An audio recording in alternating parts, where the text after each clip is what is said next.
Então eu resolvi fazer o vídeo, na verdade o podcast, né, sobre o embargo cubano parte 2 com relacionado através de uma inspiração através de relatos dos próprios cubanos a respeito de Cuba, né?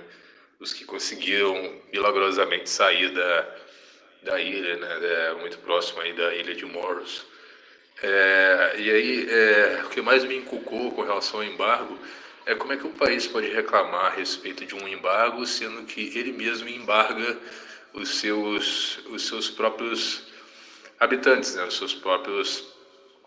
a sua própria população das coisas, né? Ou seja, a população é limitada com relação à alimentação, é limitada com relação ao salário, é limitada com relação à internet, todas as benesses que hoje em dia, no século XXI, as pessoas livres, né, desfrutam, né, com mais propriedade ou com menos, mas então, se o governo controla o comércio, se ele controla a educação, se ele controla a informação, ele está reclamando de qual controle, assim? Então, assim, essa autocrítica seria fundamental para entender a questão do embargo. Eu não posso exigir o que vem de fora sem tratar do que vem de dentro. Então, ou colocar uma condição para a liberdade interior, fazer da liberdade interior, da liberdade exterior, uma condição para a liberdade interior, né? Então, assim, só liberamos as coisas caso consigamos a liberdade externa, né? Então, isso me preocupa, me preocupa bastante, mas eu imagino assim que um país que se propõe a se tornar agora muito entre aspas livre, né? Ou emancipada com a ideia da ideologia que se propõe a adotar, é preciso que antes disso ela averigue também as condições dessa ajuda, né?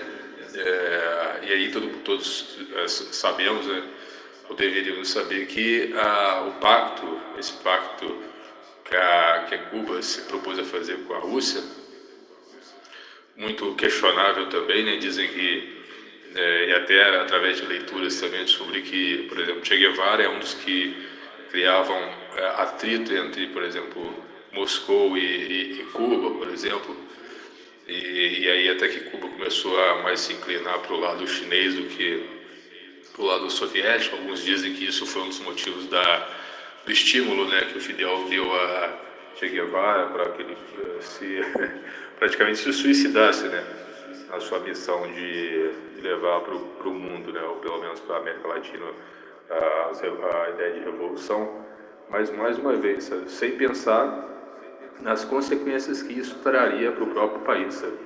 Então, tipo, é um Leviatã que depende de outro Leviatã, né, que se colocou na dependência, né, uma vez que não tinha capacidade, porque uma vez que uma nação é direito da nação se adotar outro sistema, desde que exista em primeiro plano um plebiscito, né? Uma escolha da maioria. Até tem uma passagem aí que eu não sei onde que eu li, mas li que é o seguinte, que, por exemplo, você tem geralmente o que mais acontece é você tem ou uma governança de poucos corruptos, né? Poucos corruptos, ou você tem uma ignorância de muitos, né? Então, muitos com poder, muitos ignorantes com poder geram causa, assim como poucos sábios corruptos também geram causa, né? Então, no caso de Cuba, seria esses sábios, muitos sábios, assim, teriam que se emanciparem. Os Estados Unidos se colocaram, se subjugaram, se colocaram como, eles trocaram 6 dominadores, né? Se colocaram como vassalo de outra nação, como uma espécie de vingança insustentável, né? Que mais cedo ou mais tarde se viraria contra o próprio país. Mas se você pegar itens de necessidade básica, ou seja, carne, por exemplo, ou seja, também fertilizante, disso que o mundo inteiro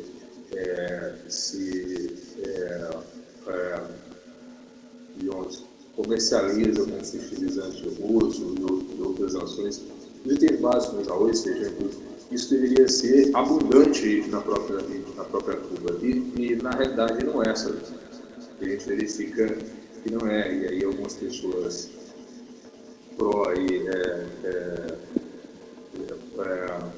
pró-liberdade, né, que atuam contra o embargo, eles observam que para reclamar a respeito do embargo seria necessário mitigar aquilo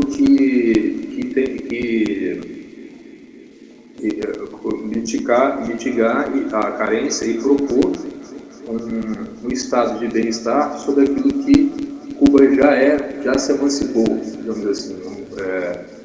Todo mundo sabe que o solo de Cuba é um solo dito bom, né, pelo menos o que a gente tem por pesquisa.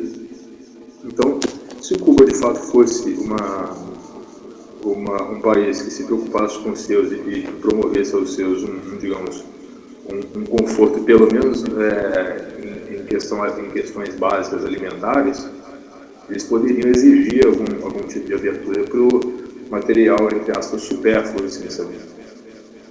Mas o que se pode ver é justamente o contrário disso, sabe? Até mesmo esses itens que ela já pode produzir, né? Ela deixa o povo carente.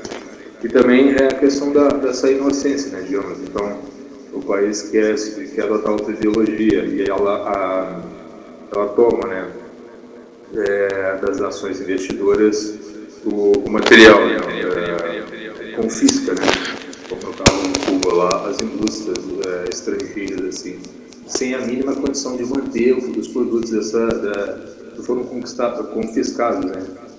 Então, digamos que ela não tenha, ela confisque, digamos, uma empresa de petróleo, sendo que ela depende do petróleo externo e ela não tem capacidade de tratar do próprio petróleo, ou ela não tem petróleo. Então, ou seja, ela não só anulou a colaboração externa de petróleo, mas como ela decretou a sua decadência, né? A sua carência. Ela assumiu, uma vez que ela tomou essa empresa, ela assumiu para si a responsabilidade ou de continuar com essa produção ou de garantir que essa produção viesse a continuar através de auxílios de outros países, assim, sabe? E aí eu fico imaginando, como a União Soviética sempre se colocou como potência, digamos, páreo com outras organizações europeias, os próprios Estados Unidos, deveria, então, essa crença de Cuba, né, que pudesse ter sido ajudada, né, acolhida, independente de qualquer situação, fez de Cuba, digamos, fez com que Cuba adotasse uma vassalagem ainda pior, né? E aí foi o caso, né? A União Soviética, quando ela decretou aí a sua derrota, entre aspas, na corrida, né? A corrida polarizada, né? Nessa corrida de Guerra Fria, né? Cuba assumiu esse risco, sabe? Ela assumiu esse risco de apoiar o outro lado, sem saber como é que isso seria a médio e longo prazo, sabe? Então, agora o embargo seria só as consequências dessa medida, digamos, leviana e pensada, tanto do ponto de vista de tomar para si, né? Eu esqueci o nome deles. Eles têm um tipo de confisco, né? De posse, né, mesmo, né? Falta a palavra certa agora. Mas, então em resumo, né? Só para acabar. Então, o país, o primeiro passo, para que ele possa, de fato, estabelecer aí reflexões a respeito do embargo, né?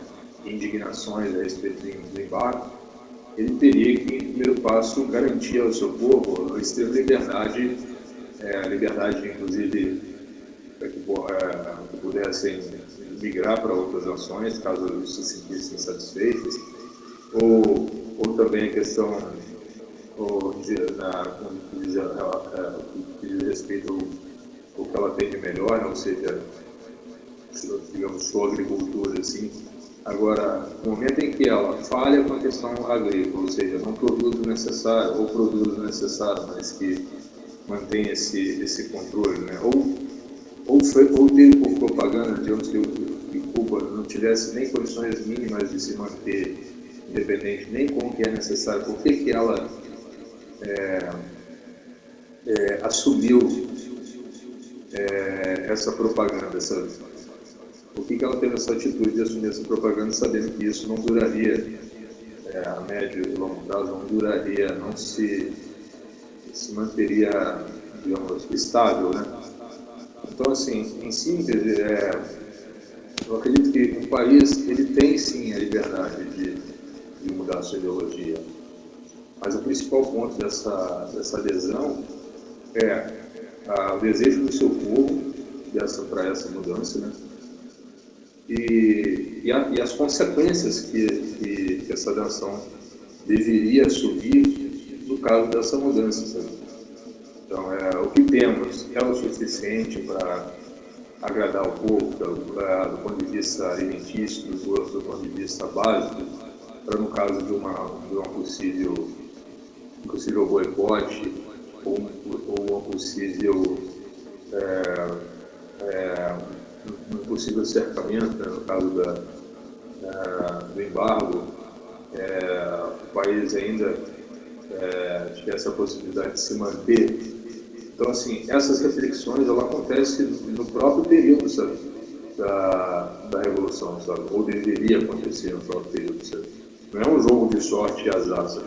Eu não posso esperar, por exemplo, se eu levanto uma ideologia contra um país vizinho que seja, ou um país que discorda, né, no caso do capitalismo, é direito meu de levantar contra, mas é direito meu também assumir as responsabilidades dessa opção, dessa escolha, né? E quando essa escolha acontece de forma distante da população, a população não é a primeira a sofrer isso. Então, aí, voltando ao início, como pode um país que priva a sua população da mínima liberdade, que seja, até mesmo de se manter, de obter o lucro, vamos colocar até assim, até de forma ilícita ou de forma da maneira de cada um mesmo de conseguir. O ser humano ele é muito assim, né? Ele consegue, ele tem inteligência suficiente para conseguir se virar, né? A gente vê isso aí, essa coragem do povo que trabalha nos sinais, que trabalham, que se viram realmente para poder manter a sua condição de vida, né? de sobrevivência. Mas uma vez que o governo ele atrapalha até mesmo essa situação sem garantir o básico, ele acaba caindo aí em contradição, né? Ele exige que outras nações a liberdade para que possa sua nação prosperar, mas ao mesmo tempo aquilo que tem ou diz que tem, ele não digamos, não fornece aos seus. Então é uma grande contradição, assim. Lógico que isso é um objeto de uma análise mais do que deveria ser uma análise mais profunda, mas qualquer uma pessoa normal, assim, com o mínimo de bom senso, consegue perceber isso, certo? E, só para fechar, o primeiro ponto seria garantir aos seus o direito de escolha, ou seja, de optar por essa ou aquela ideologia. Segundo ponto, assim que aconteceu com o plebiscito, que o povo assumiu determinada ideologia, ela assumiu também as benesses e o risco. E assumir as consequências dessa benesse, desse risco para a própria nação, sem envolver as nações, digamos, externas, né? E é mais ou menos por aí essa reflexão que que temos que fazer agora, que o embargo ele é cruel, mas imagina para uma outra nação. Então, você tem uma nação que faz fronteira com a minha, que é de uma ideologia oposta, e que está sempre em conflito e sempre pedindo forças. Você acha que faz parte de um bom senso alimentar essa nação que faz concorrência com a minha, que faz concorrência no sentido mais agressivo da palavra, ou seja, a concorrência ideológica? É racional manter esse direto de cobra, né? essa nação que é contrária a mim? A gente viu aí a crise dos mísseis, né? O que deu isso, né? Você manter uma nação, né? O que mais ela pode fazer é alimentar o seu exército, né? Aumentar cada vez mais o seu exército para poder medir forças com a minha nação. Então, diminuir essa ajuda seria quase que praticamente o que se teria por racional, né? Mais próximo do bom senso, né? Ela que escolheu optar por outra ideologia, que assuma as consequências, né? É até mesmo uma forma de instigar ou de induzir uma auto-reflexão, sabe? Vocês quiseram se emancipar. Agora, não venha querer que as coisas continuem da mesma maneira, sabe? Não venham querer que as coisas continuem da mesma maneira, que não serão. E assim como historicamente não são, né? Então, a mesma coisa é isso. A mesma coisa passa também lá, está vivendo a guerra da Ucrânia, essa invasão da Ucrânia nada mais é do que isso. A Ucrânia quer se emancipar. É claro que com essa emancipação ela corre o risco, né, corre o risco não, ela corre a certeza de não ter mais o apoio, seja bélico, seja até mesmo alimentar, né? Com certeza ela será isolada e sofrerá embargos da própria Rússia, mas ela assumiu esse risco, assim como a Cuba também assumiu o risco quando decidiu se emancipar dos países capitalistas. Então, negando todas as benesses que esses países poderiam, de uma forma justa e injusta, promover